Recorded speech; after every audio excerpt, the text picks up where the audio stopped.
As always, we appreciate you joining us in the trenches with Dave Lapham, brought to you by First Star Logistics, and we're coming to you from our unbelievable studios that First Star Logistics provides us. And my first reaction to the 41-24 victory over the Las Vegas Raiders is Victory Monday.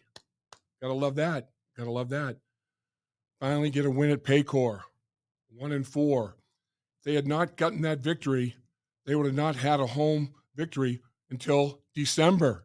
That's when the Pittsburgh Steelers come to town, December 1st. Now they've only got one home game, the Pittsburgh Steelers, in the next 7 weeks. They go on the road for a couple weeks.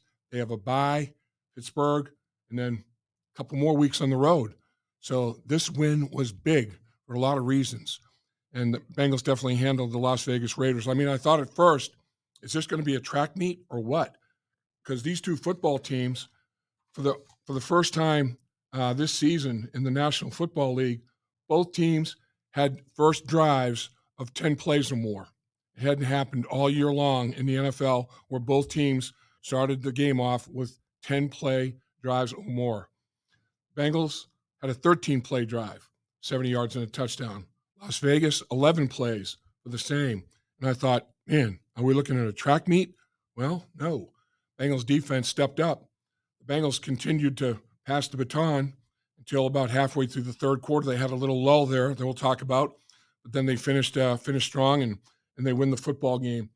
Joe Burrow, two of the last three games on the first drive. The other game was a Charlie Jones 100-yard kickoff return. But in the other two games where the Bengals had the first drive, Joe Burrow, 19 of 20 for 111 yards and 2 touchdowns. Unbelievable. I mean, he is a surgeon. He is precision-like. It's incredible. And of course, now the Cincinnati Bengals, they got to go to Baltimore and face John Harbaugh and the Baltimore Ravens. And then in a short week, and then a long week, travel to California, Los Angeles Chargers, Jim Harbaugh. So you get the Harbaugh boys back-to-back weeks. That's going to be physical football. They believe in establishing the run. They believe in getting physical up front, offensive and defensive lines. So the Cincinnati Bengals, the biggest thing they have to do now on a short week is take care of their bodies. You got to get proper nutrition, get proper rest. Because this short week and then travel to Baltimore, it's going to be a challenge. There's no question about that. How about Trey Hendrickson? Trey Hendrickson, he's on pace now for 21 sacks. This is his 15th multi-sack game. He's got 4 of those, 4 multi-sack games this year. 4 sacks in a game for the Cincinnati Bengals. Eddie Edwards and Antoine Odom both had 5. He was within a whisker getting that done. And what did that game, what was the ripple effect of Trey Hendrickson's 4 sacks? They fired their offensive coordinator, their offensive line coach, their quarterback coach. They couldn't figure out, you got to help the left tackle a little bit more. I mean, he was running Mumford over, throwing him around like he was a rag doll. I mean, bull rushing him. Then he got the edge on him. And one time I saw a running back chip, but the chip was just like a little hand check and went out in the route. I mean, they just let that poor left tackle get abused. And Trey Hendrickson took full advantage of it. They lost 2 left tackles during the course of that football game. It was incredible to see. Trey Hendrickson's previous high in a single game was 2.5 sacks for the Cincinnati Bengals. In 2022, he did it against the Jets in Week 3, and 2023 against Arizona. In Week 5, he did it. He's got 11 sacks now. That leads the National Football League at this point in time. 50.5 sacks in 57 games for Trey Hendrickson. Dude is a force. There's no question. Third time this year, the Cincinnati Bengals have double dipped, scored at the end of the first half. They scored with like 30-some-odd seconds to play, then come out and score right away in the second half. So that was big in this football game as well. How about Mike Gesicki against Philadelphia, game before this one, 7 catches, 4 of them on third down that led to first down conversions. In this football game, 5 catches for 100 yards, averaged 20 yards per, 2 receiving touchdowns. I mean, first multiple touchdown game for Mike Gesicki in 4 years. News about injury, though, not quite as good. Eric All, ACL, torn ACL. He's out for the season. Unfortunate. I mean, he rehabbed big time coming back from the ACL injury they had at Michigan, and he wasn't really able to take a whole lot of reps in the offseason, training camp. He was spotty with what he could do. Came back, was playing at a high level. I mean, he is an unbelievable rookie talent at that tight end position, and hopefully our thoughts and prayers are with him, obviously, as he's going to have that ACL reconstructed, and hopefully he comes back stronger than before. T. Higgins was deactivated with a quad injury. I think he'll be able to go. Now he's got, plenty of rest, a week and a half now. Actually, he's been out longer than that. Thursday night, I think he makes the dance in Baltimore. Charlie Jones, groin injury. That was a little bit dicey. Hopefully, these extra days, by deactivating him, will make him available on Thursday night as well. Zach Moss has a neck injury. They're still trying to determine the extent of that neck injury. You don't mess with those. I don't know if he's going to be able to go against Baltimore. And then Orlando Brown, he's got that attachment where the knee and the fibula kind of come together. He's got a little issue at that attachment. It was the first time in his NFL career he was deactivated. And there's no doubt in my mind that Orlando Brown is going to be playing that left tackle position when they go against the Baltimore Ravens. It's going to be a real challenge. Ronnie Stanley is the left tackle, all-pro. Trey Hendrickson, all-pro rush guy coming off a 4-sack game. I'm going to be watching that matchup, man. That's going to be high theater in Baltimore on Thursday night. I thought a big factor in this football game was avoiding 3rd and long because, this coaching staff is really good. Antonio Pierce, he's got the influence of Steve Spagnuolo when he was with the New York Giants. So he's got that as part of his DNA. The defense coordinator, Patrick Graham, worked for Bill Belichick with the Patriots for 7 years. He's got Bill Belichick's defensive system. They have got a mountain of looks up front, blitzing linebackers. They'll blitz safeties in the B gap. They do all kinds of things. They'll move their front late in gaps. Bengals did a good job of recognizing and communicating all that. And I thought handling 1st and 2nd down and making it 3rd and makeable was a big deal in the football game. The Bengals went 8 for 15 on 3rd down. The average length of those 3rd downs was 4 yards. That's in the makeable territory right there. They avoided 3rd and 8, 3rd and 9, 3rd and 10 or more. They did a really good job in that area. I thought that was a factor in the outcome of the football game. What can you say about Joe Burrow? Completed his first 15 passes. This guy is unbelievable. Joe Burrow's statistics on the day. 27 for 39, 251 yards, 5 touchdown passes. Quarterback rating 115.5. 5 touchdown passes to 4 different receivers. He hit 9 different targets. Remember, all these guys are down. Some of these, Charlie Jones, T. Higgins. He had 4 receivers that were active for the football game. Now, Mike Gesicki, you can argue, is a 6'6" wide receiver. He runs routes and catches the ball like a wide receiver. But, man, Joe Burrow's like, all right, no problem. And then, of course, Jermaine Burton was down, a healthy scratch, because, he decided to not do the things that he's supposed to do to be a professional. He's got to mature. He's got to grow up. Missed a practice on Saturday. No phone call, nothing. Can't do that. You have to take care of business, and he didn't. So they decided to sit him. He was going to be a big part of this game plan. He hurt himself. If he played in this game, he probably would have had a big day. He probably would have gone off. And as a former player myself, teammates don't like the fact that you win the game 41 to 24, and all they want to talk about is Jermaine Burton. What about the win? What about playing well? What about everybody else doing their job? We don't want to talk about Jermaine Burton necessarily. It just causes problems that don't need to be caused.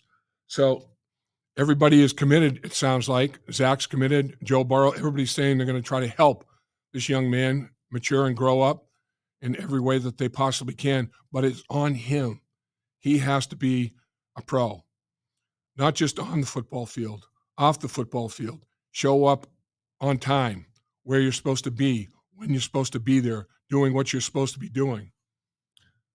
Hopefully, lesson learned. The Bengals, as it turned out, they hung 41 points on the board, so it wasn't a big issue in terms of missing his production during the course of the football game.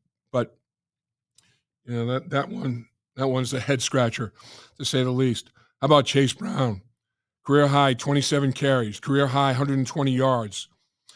He also 5 targets, 5 catches for 37 yards. Career high 57 scrimmage yards.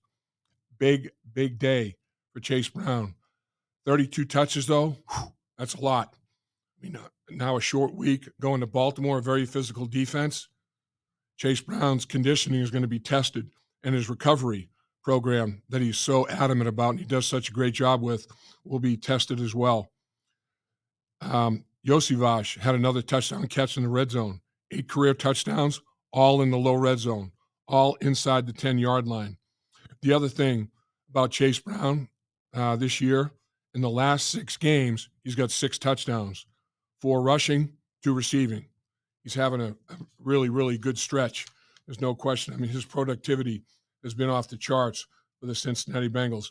Logan Wilson, leading tackler in the football game for the Cincinnati Bengals, 9 total tackles. He had not recovered a fumble in his career. I had forgotten about that. He recovered 2 in this football game. And the one recovery he had, he really showed his hands. I mean, a former running back, wide receiver type skill guy. I mean, he showed good hands and showed, good athleticism to pick up that rolling football. That was a big deal for the Cincinnati Bengals as well. So a lot of good things happened in this football game. There's no question about it. Special teams. I mean, offense, defense did their job. So did special teams. What a performance was put on by the 2 punters. I mean, these 2 guys are crazy. It's like not only how far they kick the football, the hang time, the height of their punts is unbelievable. Rico almost had a 64-yard net punt, or a 63-yard. He punted at 64 yards. It goes out of bounds. Bengals thought, at the 1-foot line, officials ruled it was a touchback, that the ball rolled to the extended goal line, basically, and they gave him a touchback. But, man, what a punt. Unbelievable how this guy can hang the football up. He is going to be – he's a long-term guy, and he's a long-term star. There's no question about that. Field position is something that special teams is a big factor in. Not only special teams, but how about Logan Wilson's 2 fumble recoveries? They were the big deal. They set gave the Cincinnati Bengals, I should say, unbelievably good field position, short fields. One, he returns to the 21-yard line, short field. Bengals score a touchdown. The other one, they recover at the 13-yard line and settle for a field goal, but they get points out of both of those turnovers on short fields. Bottom line is the average drive start for the Bengals was their 33-yard line. Las Vegas Raiders was their 29. Just kept kicking the ball off after scoring touchdowns and getting touchbacks, getting the ball at the 30-yard line over and over and over again. But 12 possessions in the football game, you multiply it out. The hidden yards, they won that battle again, just like Darren Simmons likes to do. Talked about the lull that the Bengals had halfway through the third quarter. I mean, they score on every possession. 3 possessions is all they had. They only had 1 possession in the first quarter, 3 in the second, but one of them was a kneel down. 1 play for -1 yard. I don't even count that as a possession, obviously. They scored 2 touchdowns and a field goal. They come out to start the second half, touchdown, touchdown. And then they go into the lull. They 3 and out. They punt after 6 plays for 6 yards. Pick 6 interception on the third possession and another 3 and out. So 4 possessions halfway through the third quarter into the beginning of the fourth quarter, 2 in the third, 2 in the fourth, 14 plays, 33 yards, no points, obviously. Defense scored on a pick 6. So that was what Joe Burrow was upset about. He's not satisfied throwing 5 touchdown passes. This guy is looking to be perfect. I mean, he is chasing perfection, and he is persistent about it. And it's contagious with his teammates. Joe got up after the game in the locker room, along with Trey Hendrickson and others, and said, look, it's a good win, but now we have to take care of business in terms of here on this short week, no celebration tonight, guys. We're not going out for steak dinners. We're not going to go out to have some beers together or whatever. Let's go home, get rest, get to bed, take care of your body. It starts right now. The rest, eat well, get some sleep, do your rehab, whatever you have to get done, because the Baltimore Ravens are real. How about Lamar Jackson coming off a perfect quarterback rating? Ridiculous. I mean, this guy, he's having an MVP season. There's no question. Looking at some of the numbers, the updated numbers for the Baltimore Ravens. Henry has already rushed for over 1,000 yards, 1,052 yards, averaging 6.3 per carry. The Bengals had him to under right around 3 yards a carry until he popped that 51-yarder here in Cincinnati, and in that instant classic. That football game was amazing. Almost had 1,000 yards offense between the two teams, and what was it? 69 points. I mean, unbelievable football game by both parties in that game. Typical Ravens, though. They're number one in the National Football League in yards per game at 446. They're averaging 7.1 yards per play. That leads the NFL. They're rushing the ball for almost 192 yards a game, leads the NFL. They're averaging 5.9 a carry, which leads the NFL. And the only thing the defense is doing well, the defense is getting shredded. The only thing they're doing well is stopping the run. They're allowing less than 76 yards a game, leads the National Football League. They're only giving up 3.4 yards a carry, leads the National Football League. They have a rushing yardage differential to their favor on a game-by-game basis of 116-plus yards. I mean, they are crushing people on the ground and shutting people down. So that's the first thing you have to do is control the 1-2 punch of Jackson and Henry on the ground. But then you look at Jackson's numbers after that perfect outing last week. His quarterback rating for the season, 120.7. 20 touchdown passes, only 2 interceptions. Joe Burrow has 20 touchdown passes as well, but he's got 4 interceptions. Joe Burrow's completed over 70% of his passes. Lamar Jackson's at 68%. I mean, this is going to be a show. These two quarterbacks, they do it differently, but they do it well for their respective football teams. It's going to be a lot of fun to watch this football game once again. Joe Burrow, 20 touchdowns, 4 interceptions. He's thrown for over 2,200 yards. His quarterback rating for the season is over 108. And in the first matchup, both of these quarterbacks put on a big-time show. There's no question about that. Let's see. Jackson, a quarterback rating 119.9, 26 for 42, 348 yards, 4 touchdowns, no picks. Joe Burrow, 30 for 39, 392 yards, 5 touchdowns, 1 interception. Quarterback rating of 137. Unbelievable. Ja'Marr Chase had the big game.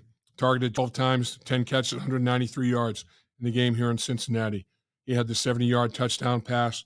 He had another one of over 40 yards. By the way, the 47-yard touchdown pass that Gesicki had was the only play the Raiders have given up this year of over 40 yards. And it was interesting because, the pick six was one of those screens to Ja'Marr Chase that the Raiders read very, very quickly. Downhill come the backs, the defensive backs, not able to block them. Pick six. So what do? They say, okay, if you're going to be that, that greedy about making a quick read coming downhill, I'm going to pump fake that wide receiver screen. Gesicki takes off down the middle of the field from the slot. Nobody covers him. 2 guys jump the Ja'Marr Chase on the receiver screen. Gesicki's wide open, 46-yard stroll to the end zone. That's the only play the Raiders' defense has given up of over 40 yards this season. So it's going to be a typical battle. There's no question. AFC North dogfight in Baltimore. And we know how good the Baltimore Ravens roster is. They have Pro Bowlers at every position group. Ronnie Stanley and Linderbaum in the offensive line, the left tackle in the center. Zay Flowers is playing as well as any receiver in the National Football League right now. Mark Andrews, Pro Bowl tight end. He's starting to get back into a rhythm with Lamar Jackson. You got Lamar as a Pro Bowler. Patrick Ricard, the 300-pound fullback / tight end / whatever. He's a Pro Bowler. Derrick Henry, Pro Bowler. They have a defensive tackle, basically defensive end in their scheme. That's a Pro Bowler. They've got Roquan Smith, Pro Bowl linebacker. Kyle Hamilton at safety. Marlon Humphrey at corner.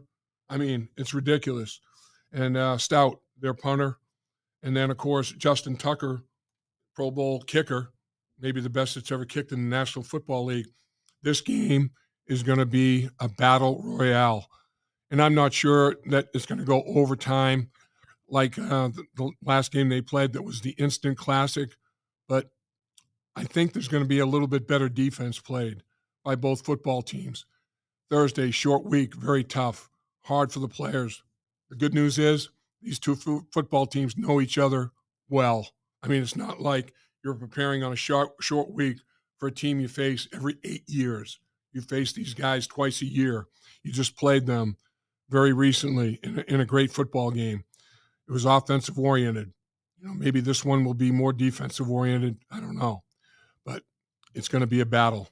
Going to be a battle. And the other thing is, you're on the road and you're in a hostile environment that is extremely noisy.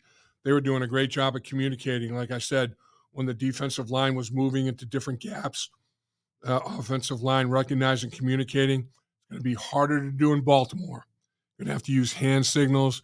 You're going to have to be creative how you communicate, because that crowd base is rabid and it is loud.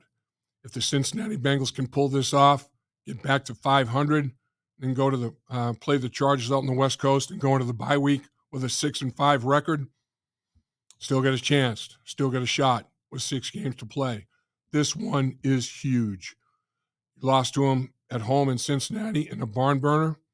You got to turn the tables on them in Baltimore. No two ways about it. Dave Lapham here, and every day I am grateful for my experience to have played professional football.